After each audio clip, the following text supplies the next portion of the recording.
Hello, everyone. So some people's asking me like, what do I say when I door knock? I say it was really simple. I just say, hey, how you doing? Well, my name is Jorge. Just going around neighborhood to help people out with some life insurance. I already helped all your neighbors already.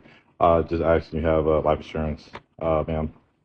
Right now, just pause and see what they say. And a lot of times they're gonna say they have it through their job. I already have life insurance for my parents. Just keep asking questions and keep the conversation moving. And a lot of times people will open up and just ask, re-ask again. Just never ask once, ask at least twice. Any questions, let me know. Yeah,